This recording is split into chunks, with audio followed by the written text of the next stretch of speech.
என் நெஞ்சில் குடியிருக்கும்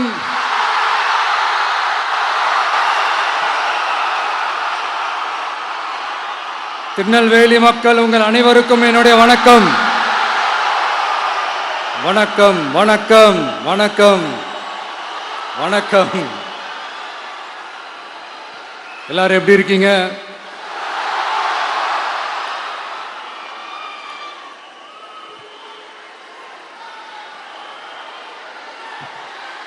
உங்க மகன், உங்க அண்ணன், உங்க தம்பி, உங்க தோழன், உங்க நண்பன், உங்க விஜய் உங்களை தேடி வந்திருக்கிறேன். இந்நேரம் திமுக கையில் அந்த முழு பவரும் இருந்திருந்தா, இந்நேரம் ஸ்டாலின் சார் கையில் அந்த முழு பவரும் இருந்திருந்தா கண்டிப்பா இந்த நிகழ்ச்சி நடந்திருக்காது. ஏதாவது ஒரு முட்டுக்கட்டையை போட்டு நம்மளை வரவிடாம பண்ணியிருப்பார். ஆனா இப்பதான் அவர் ஒரு அதிகாரம் இல்லாத ஒரு முதல்வரா அப்படியே இருக்காருல்ல, ஒரு கேர்டேக்கர் கவர்மெண்ட்னு சொல்லுவாங்க இந்த பீரியட. ஸோ அப்படி இருக்கிறதுனாலயோ என்னமோ கொஞ்சம் ஈஸியா வர முடிஞ்சதுன்னு நினைக்கிறேன். அது மாதிரி இந்த திமுக கவர்மெண்ட் நமக்கு எவ்வளவு பிரச்சனைகள், எவ்வளவு நெருக்கடிகள், எவ்வளவு அவதூறுகள், அவங்களையும் தாண்டி இன்னும் சில பேர் இன்னும் நிறைய அவதூறுகள் எல்லாமே பரப்புனாங்க.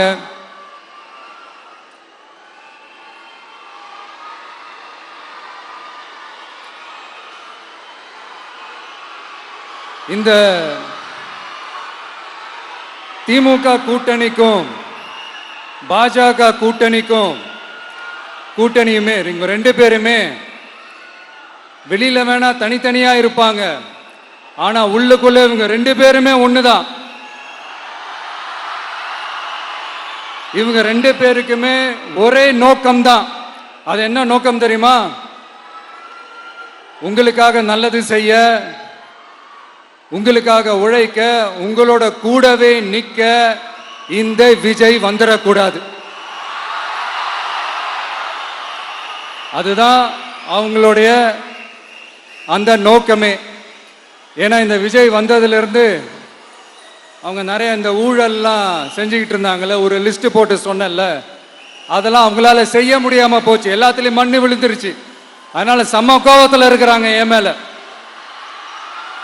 அதே மாதிரி அடுத்து ஆட்சிக்கு வர முடியாத ஒரு சூழ்நிலைய மக்களே நீங்களே ஆல்ரெடி உருவாக்கிட்டீங்க. இந்த கூட்டணி கணக்கு, அந்த கணக்கு, இந்த கணக்கு எதுவுமே எடுபடல. இந்த அரித்மேட்டிக் கணக்கு, மேத்தமேட்டிக்ஸ் கணக்கு எல்லாமே மண்ணுக்குள்ள புதைச்சிட்டீங்க. அப்புறம் இந்த கொள்ளையடிச்சு வச்சிருக்கிற இந்த பணத்தை எல்லாம் வச்சு கல்லாப்பட்டி கூட்டணின்னு ஒன்று சேர்த்து வச்சிருந்தாரு. அது எல்லாமே இப்ப கலகலத்து போய் நிக்குது. டாப் தனியா, பாட்டம் தனியா, ரீப்பர் தனியா, ஜாயிண்ட் தனியா, அப்படி நிக்குது தனித்தனியா.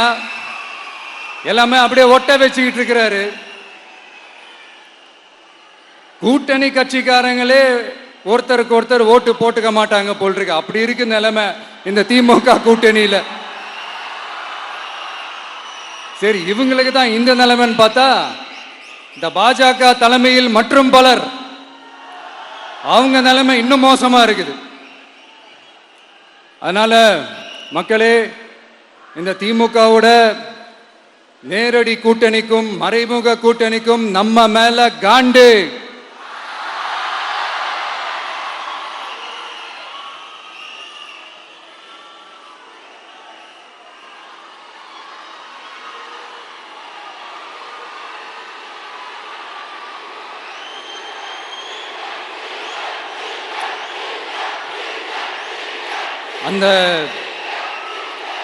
அந்த காண்டுக்கு ஒரு காரணம் என்ன தெரியுமா?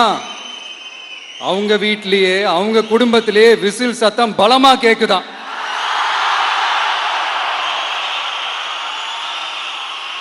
அடுத்த காண்டு அது இந்த சில சில பல கோடிகளை கொடுத்து நம்ம தமிழ்நாட்டு காங்கிரஸை பையில போட்டுக்கிட்டாங்க. யாரு? ஸ்டாலின் சார். ஆனா உண்மையான காங்கிரஸ் யாரு பக்கம் நிக்குது? நம்ம பக்கம் நிக்குது. சிறுபான்மை மக்களோட அந்த திமுக சாயம் வெளுத்து போச்சு. இந்த விஜய் என்னடானா மதச்சார்பற்ற கொள்கையோட உண்மையான ஒரு முகமா இருக்கிறானே. இந்த சிறுபான்மை மக்கள் வேற இந்த விஜய் பக்கம் தானே நிக்கிறாங்க அப்படின்ட்டு இந்த திமுகவுக்கும் பாஜகவுக்கும் என் மேல காண்டோ காண்டு. அதுக்காக நாம் என்ன செய்ய முடியும்? இந்த 33 வருஷமா ஒவ்வொரு வீட்டுக்குள்ளேயும் ஒவ்வொரு மனசுக்குள்ளேயும் போறதுக்கு நாம் பட்ட பாடு எனக்கு தானே தெரியும். அதனாலதான் நான் முன்னாடியே சொன்ன மாதிரி கட்சி ஆரம்பிச்சுட்டு ஒவ்வொரு வீட்டுக்குள்ளேயும் நான் போல, ஒவ்வொரு வீட்டுக்குள்ளேயும் போனதுக்கு அப்புறம் தான் கட்சியாவே ஆரம்பிச்சிருக்கேன்.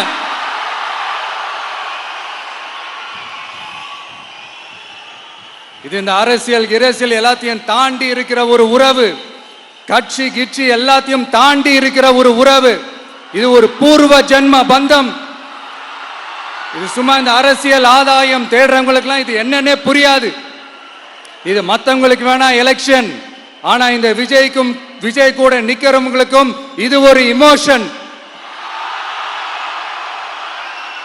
நான் சந்தோஷப்பட்டா மக்கள் சந்தோஷப்படுறாங்க, மக்கள் சந்தோஷப்பட்டா நான் சந்தோஷப்படுறேன். எனக்கு ஒண்ணுனா மக்களுக்கும், மக்களுக்கு ஒண்ணுனா எனக்கும். கண்ணு கலங்கும்.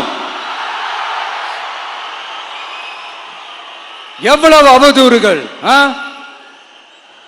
இந்த கரூர் விஷயத்தை பத்தி ஊருக்கே தெரியும். ஆனா போடு, விஜய் மேல பழிய போடு. என்னடா இவ்வளவு பெரிய ஒரு பழிய தூக்கி விஜய் மேல போட்டாலும் மக்கள் விஜய் கூடவே நிக்கிறாங்க. இது என்னடா அதிசயமா இருக்குது அப்படின்ட்டு அது ட்ரை பண்ணி பார்த்தாங்க. அது மக்கள் கிட்ட எடுபடல. சரி, அடுத்து வேற என்ன பண்ணலாம்? முடக்கு. ஜனநாயகனா முடக்கு. படத்தை முடக்குனா கொஞ்சம் பையன் கொஞ்சம் டிஸ்டர்ப் ஆயிடுவான். அதனால படத்தை முடக்கு. இது யாரு முடக்குனாங்கன்றது உங்களுக்கே தெரியும். அது நான் சொல்ல வேண்டிய அவசியம் உங்களுக்கு இல்லை. ஆனா இவன் நாடா இவன் படத்தை முடக்கினாலும் அவன் பாட்டுக்கு அதை கண்டுக்காம அவன் பாட்டுக்கு அவன் வேலையை பார்த்துட்டு போயிட்டே இருக்கான். அதுவும் எடுபடலை. சரி, அடுத்து வேற என்ன பண்ணலாம்? போடு, எஸ்ஓபின்னு ஒண்ணு போடு. விஜய்க்கு மட்டும் தனியா ரூல்ஸ், தனியா ரெகுலேஷன்ஸ், தனியா கண்டிஷன்ஸ். அவனுக்கு மட்டும் போடு. மற்ற கட்சிகள்லாம் விடு, விஜய்க்கு மட்டும் தனி கண்டிஷன்ஸ் போடு. அவன் வெளியவே வரக்கூடாது, மக்களை சந்திக்கவே கூடாது. என்னாச்சு? அதுவும் எடுபடல. சரி, அடுத்து வேற என்ன பண்ணலாம்? நம்மளை சுத்தி இருக்கிறவங்கள வச்சு, அதாவது இத்தனை வருஷமா வெயிட் பண்ணி இப்போ எலெக்ஷனுக்கு 30 நாளைக்கு முன்னாடி கரெக்டா அந்த டைம் பார்த்து ஒரு அவதூறு பரப்ப வேண்டியது. அது என்னன்னு உங்களுக்கே தெரியும். அதுவும் மக்கள் கிட்ட எடுபடல. அது மாதிரி எத்தனை சோதனைகள், எத்தனை வேதனைகள் நீங்க கொடுத்தாலும் இந்த திமுக நாளையோ இல்ல இந்த பாஜக நாளையோ இல்ல இந்த மற்ற பலர் நாளையோ இல்ல எந்த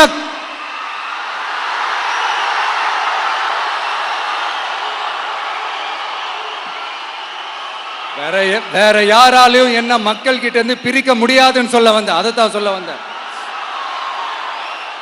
ஒவ்வொரு வீட்டில் இருக்கிற ஒவ்வொரு விஜயும் இருக்கிற வரைக்கும் என்ன மக்கள் கிட்ட இருந்து பிரிக்கவே முடியாது.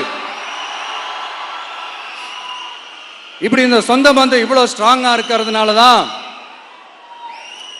நான் முன்னாடியே சொன்ன 234 தொகுதியிலையும் இந்த விஜய் தான் வேட்பாளர் அப்படின்னு தான் அதை நான் செஞ்சிருக்கிறேன். ஏன்னா நம்மளுடைய வேட்பாளர்கள் யாரும் டாட்டாவோ பிர்லாவோ அம்பானியோ அதானியோ கிடையாது.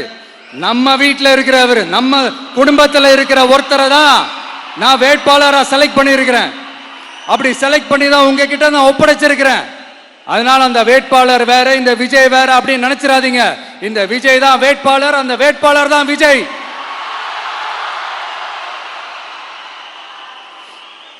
இத்தனை வருஷம் யார் யாருக்கோ ஓட்டு போட்டீங்க. ஆனா இந்த வருஷம் உங்க வீட்டில் இருக்கிற ஒருத்தருக்கு, உங்க வீட்டில் இருக்க நம்ம குடும்பத்தில் இருக்கிற ஒருத்தருக்கு நம்ம ஓட்டு போட போறோம்.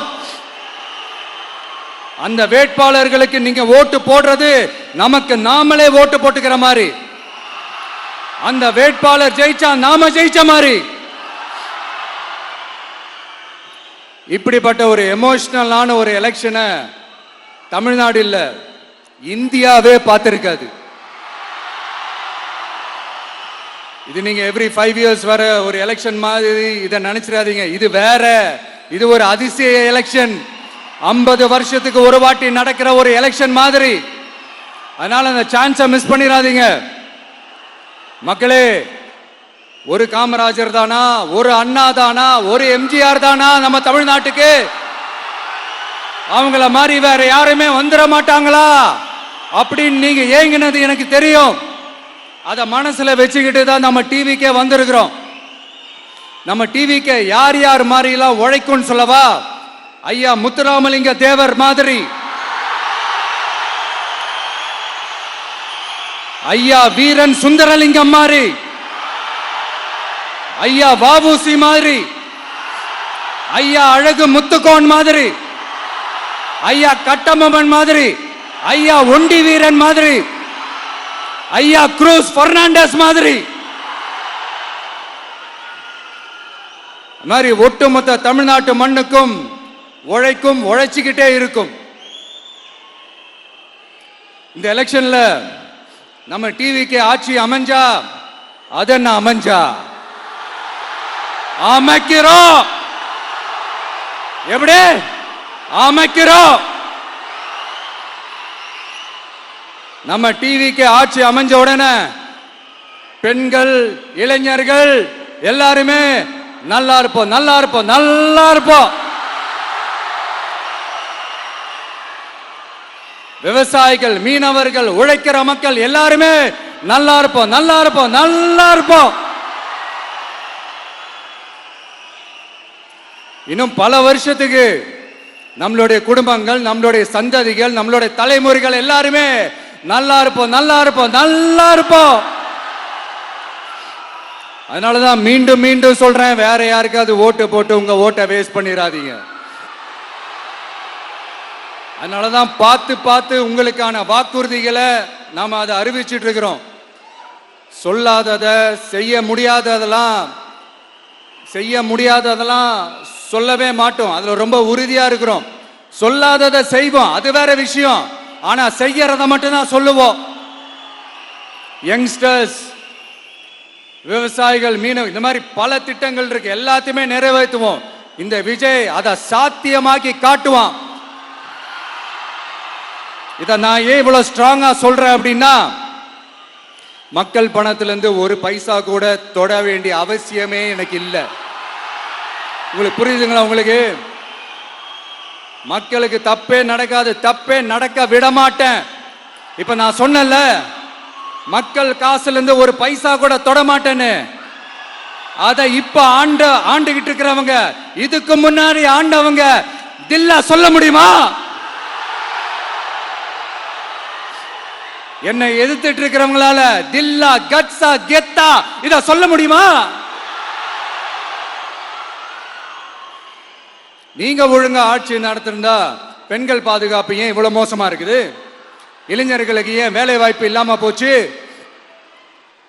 போதைப் பொருள் கலாச்சாரம் ஏன் அதிகமா இருக்கு? சட்டம் ஒழுங்கு ஏன் சரியா இல்ல? வன்முறை ஏன் தலைவரிச்சு ஆறுது?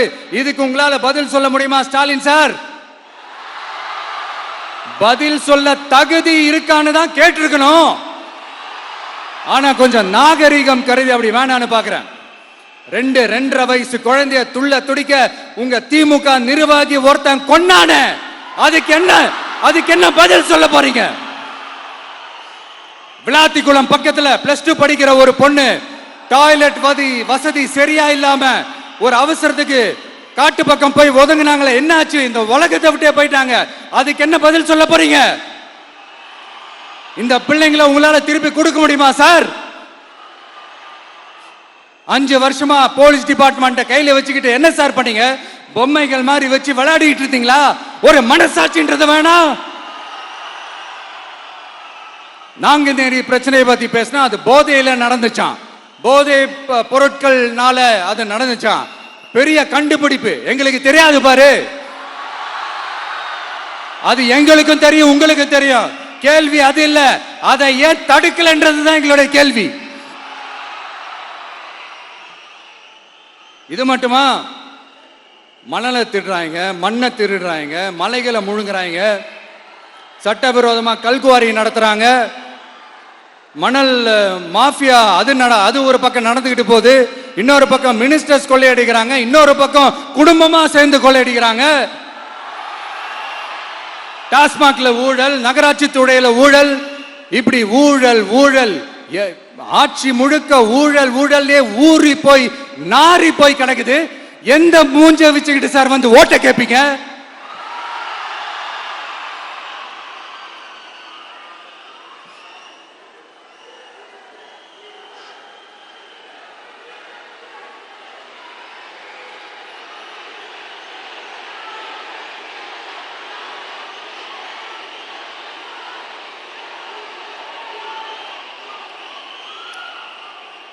இந்த எலெக்ஷன் சும்மா உங்க பணத்தை எல்லாம் வச்சுக்கிட்டு ஒன்னும் கிழிக்க முடியாது.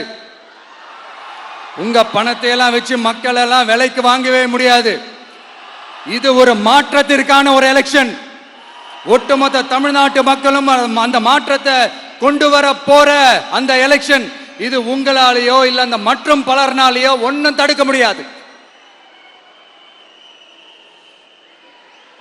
அதனால மக்களே, ஏப்ரல் 23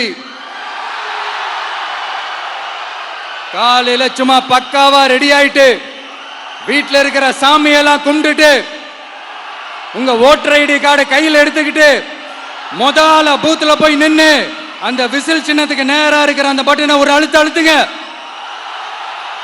இது ஒரு தலைமுறைக்கான ஒரு தேர்தல், உங்களுக்கான தேர்தல். எப்பேற்பட்ட வசதியான வாழ்க்கையா இருந்தாலும் எல்லாத்தையும் தூக்கி எறிஞ்சிட்டு உங்களுக்காக மட்டுமே வந்திருக்கிறேன். உங்களுக்காக நன்றி கடன் செலுத்துறதுக்காக மட்டுமே வந்திருக்கிறேன். அத்தனை வழிகளையும் தாங்கிக்கிட்டு உங்களுக்காக மட்டுமே வந்திருக்கிறேன்.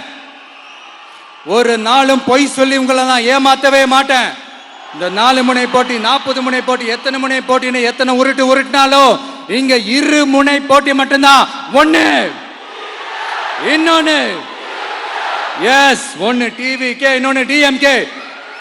மக்கள் விரோத ஆட்சி நடத்துற ஸ்டாலின் சார் வேணுமா? மக்களை நேசிக்கிற உங்க விஜய் வேணுமா? அவ்வளவுதான் இந்த எலெக்ஷன். அதனால உங்க மகனுக்கு, உங்க அண்ணனுக்கு, உங்க தம்பிக்கு, உங்க பிள்ளைக்கு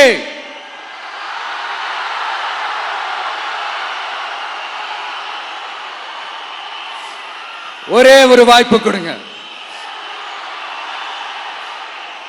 தயவு செஞ்சு விசில் சின்னத்துக்கு ஓட்டு போடுங்க. இது ஒரு விசில் புரட்சி தேர்தலா இருக்கணும். நான் தன்னந்தனியாளு, நீ எல்லாம் நம்ம அப்பாரு, கொஞ்சம் நவந்தனா இங்க 8 கோடி பேரு, மிரல போது ஸ்டேட்டு நம்ம விசில் சத்தம் கேட்டு, நல்ல வங்க வாழ இங்க விசில் கடி ஓட்டே. கடைசி நம்பிக்கை மக்களை தேடி வருது, அதை இறுக்கி புடிச்சு ஒரு வரலாறு எழுது. உங்க விஜய், நான் வரேன். விசில் அடிக்க ரெடியா? கான்பிடண்டா இருங்க. நல்லதே நடக்கும். வெற்றி நிச்சயம். மீண்டும் சந்திக்கும் வரை நன்றி, வணக்கம்.